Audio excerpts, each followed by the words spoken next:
പെൺമക്കളുടെ വിവാഹം അത് ഏതൊരച്ഛൻ്റെയും മനസ്സ് നിറയ്ക്കുന്ന സംഭവമാണ്. ഈ പെൺകുട്ടികൾ കുഞ്ഞായിരിക്കുമ്പോൾ തന്നെ അച്ഛന്മാർ അവരുടെ ഭാവി ജീവിതത്തെക്കുറിച്ച് സ്വപ്നം കണ്ടു തുടങ്ങിയിട്ടുണ്ടാവും. മക്കൾക്ക് അനുരൂപനായ വരൻ, അതാണ് എല്ലാ രക്ഷകർത്താക്കളുടെയും മോഹം. നന്ദന് മുകളിൽ മീരയ്ക്ക് മറ്റൊരു പങ്കാളിയെ കിട്ടില്ല. അവര് തമ്മിലുള്ള വിവാഹം നേരത്തെ തീരുമാനിച്ചുറപ്പിച്ചതാണെങ്കിലും ഈ ദിവസങ്ങൾ അടുക്കുന്തോറും എന്റെ സന്തോഷവും ത്രില്ലും കൂടുക. പിന്നെ ഇപ്പൊ ഈ കോഫി കുടിക്കുമ്പോൾ തന്നെ പതിവില്ലാത്തൊരു സ്വാദ. എന്താ, തനിക്ക് ഏതാണ്ട് അതേ ഫീലല്ലേ?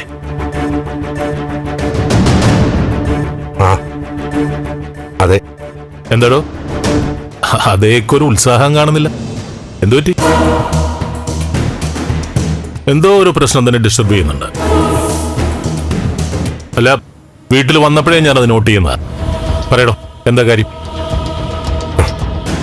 അത് ഓ, മനസ്സിലായി, എനിക്ക് മനസ്സിലായി.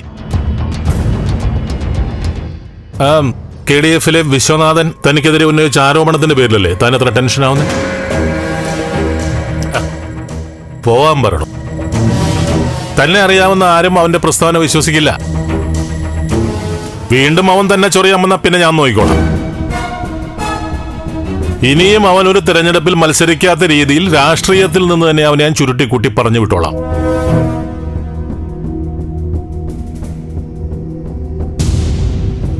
അല്ല, എന്റെ സ്വഭാവം മാറിയാൽ എങ്ങനെയാണെന്ന് തനിക്ക് വ്യക്തമായിട്ട് അറിയാലോ. അല്ല, കേന്ദ്രമന്ത്രിയെ കൊണ്ട് ഞാൻ സോറി പറയിപ്പിച്ചതിന് താനും സാക്ഷിയല്ലേ? അന്ന് അയാൾ വരണ്ടോടിയതും താൻ കണ്ടതല്ലേ? പിന്നെ ഈ വിശ്വനാഥനെ പറയിപ്പിക്കാൻ കാണിച്ചു തരാം. എനിക്കൊരു ഫോൺ കോൾ മതി.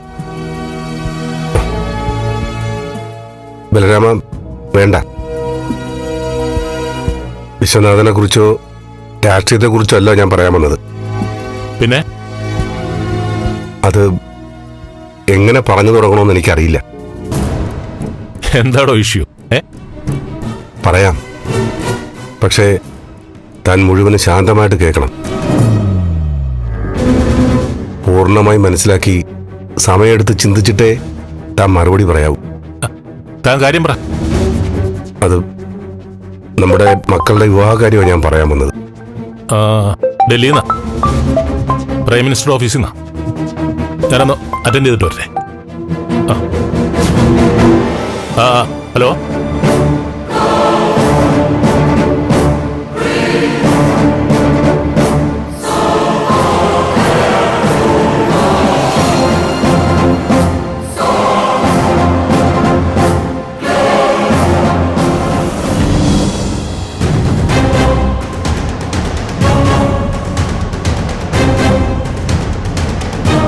ദേവികയും നന്ദനും വിവാഹം കഴിഞ്ഞവരാണെന്ന് സിദ്ധു ബലരാമനോട് പറയുമോ?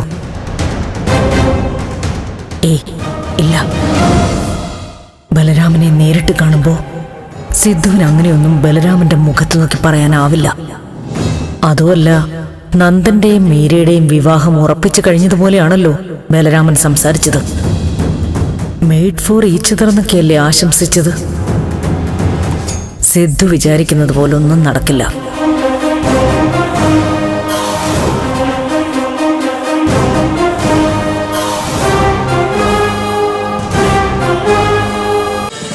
ഫ്ലവേഴ്സ് ഒരുക്കുന്ന കാഴ്ച വസന്തം യൂട്യൂബിൽ പ്രേക്ഷകർക്ക് ലൈവായി കാണാം.